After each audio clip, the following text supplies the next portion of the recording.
eu acho que nesse momento o Tite vai ter que se reinventar. Eu concordo com o Pedrosa. Não acredito no Tite mudando o esquema tático, porque no meio dessa temporada a gente até criticou isso aqui pela teimosia dele, porque ele poderia ter mudado em alguns momentos.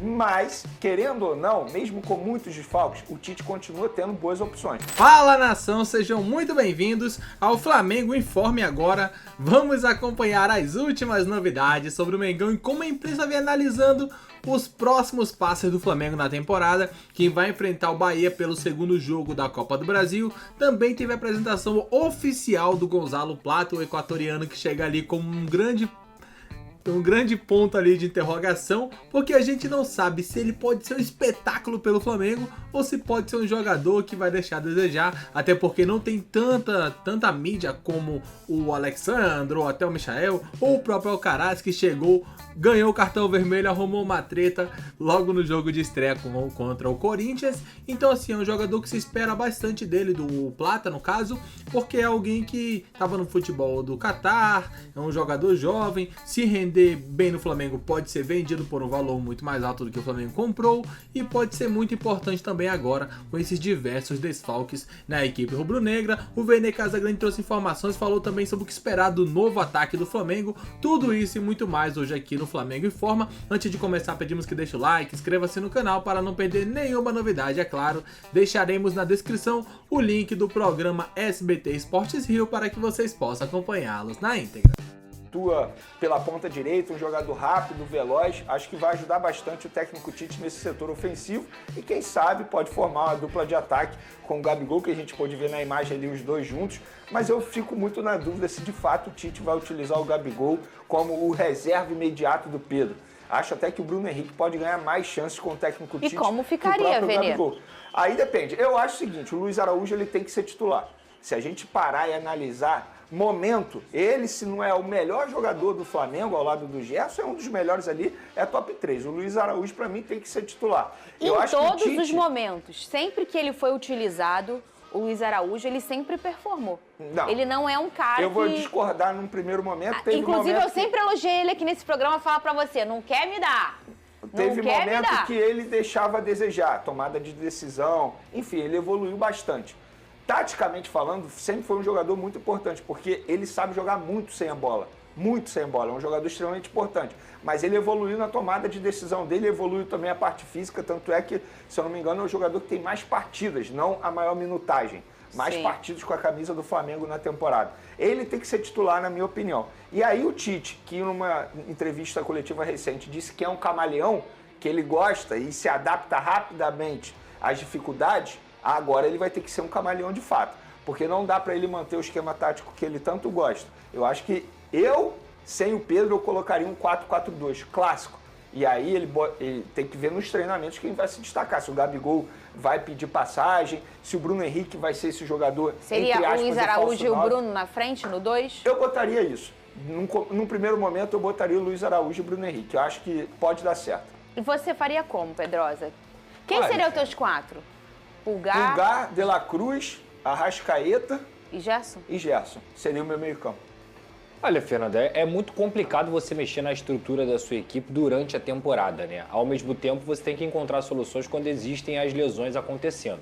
O Gonzalo Plata, inclusive, ele é um jogador que o Vasco quis e negociou com esse jogador. O Corinthians quis também, depois o Flamengo chegou de assalto, tomando assim... Ele fala sobre isso ali. Exatamente. E o Flamengo chegou, já botou a proposta na mesa e levou. Acho que é um jogador que vai ser muito importante, principalmente nesse momento de ausências do Flamengo. Concordo com o Vene que o Luiz Araújo tem que ser titular, e tem que ser titular para mim há muito tempo, porque é rápido, é veloz, tem um chute de fora da área que é muito importante também para o Flamengo. E lá na frente, a oportunidade do Bruno Henrique ser o titular ou o Gabigol. O ponto é, o Tite gosta de jogar com referência. Nenhum desses jogadores pode ser uma referência de camisa 9 como era o Pedro. E não é a hora do Carlinhos? Eu acho que não. Se você tem um Bruno Henrique como oportunidade, você tem um Gabigol também ali, o Carlinhos ele pode entrar até em uma eventual necessidade. Mas para mim o titular tem que ser o Bruno Henrique e o Luiz Araújo, concordo com o Vene. Só não sei se ele vai utilizar a estrutura do 4-4-2. Não acredito nisso, tá? Não acredito. Acredito mais nele até colocando o Luiz Araújo do lado esquerdo e um Gonzalo Plata do lado direito, ou puxando o Gerson para a ponta direita. Que já vimos, né? Exatamente, do que utilizando um 4-4-2. Não sei, talvez ele possa surpreender, mas eu não acredito nele mexendo em estrutura tática para início de preparação, assim, para início de jogo. E eu acho isso que, na verdade, é complicado, mas em algumas semanas você consegue retocar. Eu tô falando, por exemplo, do Arthur. O Arthur mexeu na estrutura tática dele no Botafogo, que estava até funcionando, mas por peças que ele perdeu, ele acabou retocando isso taticamente e deu certo. Assim, eu acredito que o elenco do Flamengo seja um elenco muito qualificado ao ponto de conseguir trocar talvez um pneu com um carro andando. Já vimos isso acontecer muito no futebol. Eu acho que não é impossível o Flamengo se adaptar. Durante a Copa América, quando a gente imaginou que o Flamengo fosse ter o pior momento na temporada, foi quando, na verdade, se destacou. Foi o melhor. Inclusive, se tornou até líder do Campeonato Brasileiro, diante de uma dificuldade muito grande na ausência dos seus principais jogadores. E ali, eu elogiei bastante o técnico Tite, porque ele conseguiu tirar leite de pedra. E, na verdade, ele se reinventou. O estilo de jogo dele mudou. Ele, em muitas partidas, ele dava a bola ao adversário, totalmente diferente da postura atual. Eu acho que nesse momento o Tite vai ter que se reinventar. Eu concordo com o Pedrosa. Não acredito no Tite mudando o esquema tático, porque no meio dessa temporada a gente até criticou isso aqui pela teimosia dele, porque ele poderia ter mudado em alguns momentos. Mas, querendo ou não, mesmo com muitos desfalques, o Tite continua tendo boas opções. O Gonzalo Plata é uma baita opção. É um jogador de seleção equatoriana. A verdade é essa, é um jogador extremamente habilidoso. Luiz Araújo é um bom jogador. O Bruno Henrique é um bom jogador. O Gabigol, embora esteja vivendo o pior momento da carreira, também é bom jogador. Inclusive o Gabigol, que sempre reclamou de falta de minutagem com o técnico Tite, agora ele não vai poder reclamar disso. Só depende dele. Agora chegou o momento para o Gabigol chegar e abraçar a causa. A verdade é o seguinte, se ele vai continuar ou não, mas é o momento dele se valorizar novamente pro futebol brasileiro. Porque se ele quiser fazer um bom contrato com uma futura equipe, agora é o momento. É verdade. Ele vai ter que fazer boas partidas, ou pelo menos tentar fazer, mostrar algo que ele não mostrou em um passado recente. A grande verdade é que a maior característica sempre do Gabigol, né, Pedrosa, foi sempre a coragem dele. Ele, tecnicamente, é um bom jogador e a gente sabe disso, isso é incontestável. Mas ele se transforma em um dos maiores ídolos da história do clube do tamanho do Flamengo com a coragem que ele tem. Ele é um jogador que, até muito pouco tempo atrás, o rival, que aí eu tô falando de mim, de você como vascaíno, quando a gente olhava, o Gabigol vai entrar, ou é o... Cara, esse cara vai fazer um gol, cara. Vai ver só. Porque a gente tinha uma certeza, porque ele tinha essa coragem, ele tinha essa capacidade de quanto mais críticas ele sofria na arquibancada do time adversário, mais ele performava. E essa característica dele, nessa temporada, ela sumiu. Talvez pelos problemas que a gente sabe que o jogador enfrentou em questão do doping e tudo mais. Mas ele precisa entender que ele precisa resgatar de novo esse Gabigol. E a oportunidade é agora. Deus está mostrando, assim, uma oportunidade para ele que é surreal essa oportunidade. O que o Vene traz, como o mercado enxerga hoje o Gabigol? Um jogador que tem um problema com doping, e a gente não sabe qual é o futuro dele. Um jogador que tem um salário alto, porque ele merece, fez por onde. Mas, no momento, qual time hoje pagaria o salário para ele, que é um salário grande? Vários. Vários? Eu não acredito nisso, tá? Ou pelo menos iriam prometer. Já tentaram, né? Já. Você acha que o Cruzeiro não tem interesse no Gabigol? Tem. Você acha que o Palmeiras não tem interesse no Gabigol? Mas o que eu quero te perguntar... O Corinthians não tem interesse no Gabigol. Talvez eu não me expressei bem. Eu não tô tirando o valor do Gabigol. Eu tô dizendo o momento da carreira dele. Exato, é isso que eu tô falando. É a pior fase da carreira dele. Vamos lá, o Palmeiras fez uma proposta pro Gabigol de pré-contrato. Eu não sei qual foi o valor do salário. Exemplo, X. Isso aconteceu. Isso aconteceu. O próprio Palmeiras fala isso publicamente. Ofereceu um contrato de 3 anos ao Gabigol para ganhar X. Só que nessa reta final, se ele mete muito gol e se destaca, o próximo clube vai oferecer 2 vezes 3x. Entende o meu ponto? Claro. Porque o que o Palmeiras ofereceu foi porque ele fez até agora. E não porque ele está fazendo. A história que ele já construiu, ninguém tira dele. Agora, se ele se valorizar novamente, ele pode exigir um contrato mais longo, exemplo, de 5 anos, e um salário maior, luvas maior. Esse é o ponto, entendeu? Ele pode ganhar mais se ele se destacar. Ou continuar nessa fase que ele está e abraçar o próximo contrato dele, que provavelmente não vai ser do valor maior do que se ele se destacar agora. Entendeu o que eu tô Sim, querendo claro, dizer? com certeza. Esse é o meu ponto.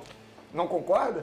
Mas isso é natural, cara. Olha só, o Gabigol é um jogador que se adaptou durante a carreira inteira dele. No Santos, ele chegou a ser ponta direita. O Gabigol surge como um jogador habilidoso, um jogador veloz, um jogador que parte pra cima e que mete gol também. Quando ele chegou ao Flamengo, ele continuou sendo esse jogador. Tanto que ele no Santos foi artilheiro da Copa do Brasil, foi um jogador que já tinha artilharias no seu currículo. No Flamengo, ele conseguiu se tornar um cara eterno, porque ele não só tinha essa velocidade, essa habilidade, mas o senso de posicionamento do Gabigol, e talvez até mais do que a coragem, na minha opinião, seja a principal característica dele. O Gabigol fazendo facão quando ele tá bem fisicamente, quase nenhum jogador no Brasil faz o que ele faz. Ele é um cara extremamente decisivo. Então ele se notabilizou pelo esse poder de decisão. O ponto é, fisicamente o Gabigol consegue ser aquele jogador que ele já foi? Eu acho que não. Eu acho que não. Ele continua sendo o Gabigol, inteligente, tecnicamente bom jogador? Continua, mas o futebol hoje te exige demais. Se você não está 100% das suas condições físicas, você não consegue entregar o que você conseguia antigamente. E você sabe, todo mundo aqui sabe, que o Gabigol teve um problema, não só na temporada passada, que ele fala sobre isso, da lesão que ele teve, que ele jogou lesionado e até se arrependeu por essa situação, mas nesse ano também ele não se preparou como um atleta normal, porque ele teve um tempo muito grande de inatividade por conta do doping. Então, meu ponto aqui não é sobre a personalidade de Gabigol, sobre se ele vai entregar, se ele não vai entregar. O Gabigol fisicamente tem condição de ser o Gabigol que a gente acha que ele pode ser, que a gente, digamos assim, acha que o salário dele vale pra ser? É ele que tem que mostrar isso pra gente, porque a verdade é, há 1 ano e meio, o Gabigol não mostra ser o Gabigol que a gente conhece. Esse é o ponto. Não, a gente tá no mesmo pé, então, porque hoje o Gabigol é uma incógnita.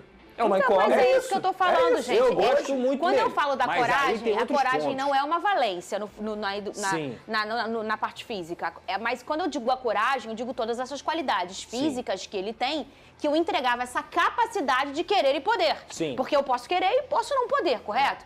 Ele não tem mais não é que ele não tem mais a coragem, mas a gente vê o Gabigol entrar e a gente não vê mais, por exemplo, ele sendo altamente decisivo. E eu acho que a minutagem pode estar influenciando nisso, a parte física principalmente. Sim. Então, assim, quando eu falo da coragem, eu falo da principal característica dele, porque era aquele Antes perfil da do última Gabigol, lesão, né? o Gabigol estava crescendo de rendimento. Ele fez jogos importantes para o Flamengo, deu assistência, fez gol de pênalti. O que aconteceu? Numa sequenciazinha, outra lesão. Sim. O que me garante que ele vai continuar tendo a sequência? Isso sem ser titular, sem jogar 90 minutos. Então, assim, quem tem que mostrar pra gente que ainda é o Gabigol, é o Gabigol. Exatamente. Gabigol. E a oportunidade é agora. Inclusive, se Vamos você falar do parar e futebol. analisar, fisicamente falando, o Gabigol de 2019 e o Gabigol de hoje, a versão, eles são jogadores totalmente diferentes, olhando Sim. assim a parte física. Mais jovem também, né, Vini? Não, sim, claro, isso conta bastante. Mas o que eu tô querendo dizer é o Gabigol muito mais forte hoje. Antigamente não, eu senti o Gabigol mais fino, mais seco e mais veloz. Hoje em dia não, ele... Não estou fazendo uma crítica dizendo que ele está acima do peso, mas a parte física dele mudou bastante. Ele não tem mais a mesma intensidade que ele tinha em 2019 e até mesmo em 2020, porque, cara, o Flamengo foi campeão brasileiro porque o Gabigol pegou a bola e falou, eu vou jogar muita bola. E jogou muita bola. Verdade. E só pra finalizar, o Gabigol sempre foi um jogador criticado pela questão, o Gabigol perde muito gol. Só que o Gabigol perdia gol e gerava o dobro de chances de gols. Perfeito. Por conta do quê? Da velocidade, do senso de posicionamento, de como ele se colocava dentro do jogo. O Gabigol de hoje, eu não sei se ele consegue A verdade fazer é que isso. qualquer atacante, em algum momento da carreira, ele vive uma transição difícil. O Gabigol, assim, a gente via ele muito como o salvador da pátria, né? O cara que ia chegar e ia decidir. Isso que foi falado pela Fernanda, eu concordo bastante, que era o Gabigol entrar em campo e todo mundo falar, eita, ele vai guardar um golzinho, hoje a gente vai vencer esse jogo, e algo que não tem mais. O Gabriel entra, se atrapalha com a bola, se perde todo, então, consequentemente, acaba que não é tudo aquilo que se esperava, sabe? Então, isso acaba prejudicando demais o Flamengo. Por quê? Porque a gente espera muito que o Gabriel vá decidir as partidas e ele não consegue fazer isso. Então, consequentemente, vai a cada dia que passa perdendo mais credibilidade e isso acaba prejudicando somente o jogador. É claro, o contrato tá para acabar, vai até o final de dezembro, provavelmente não vão renovar, não será renovado, isso aí já tá claro para todo mundo. O que resta é o Gabriel tentar fazer um bom final de temporada, porque sem o Pedro ficará bem complicado pro Flamengo ali na frente. Talvez o Martial venha, porém confesso que não espero tanto, até porque é um jogador que não é de marcar tantos gols na carreira, mas quem sabe, né, um jogador de futebol europeu chegando no Brasil possa ser muito mais do que se espera dele. Daqui a pouco voltaremos com mais informações. E o Flamengo segue se preparando para as quartas de finais da Copa do Brasil. Lembrando que a primeira partida foi 1-0 para o Mengão e, é claro, vai buscar ali a classificação jogando em casa. Vai pegar o vencedor caso classifique, lógico, o vencedor entre Corinthians e Juventude. Aí sim será uma grande semifinal. Diz aí, tá ansioso, não tá? Tá na expectativa? Você acha que o Flamengo passa? Comente abaixo, que é importante saber o que vocês pensam. Até logo mais. Valeu!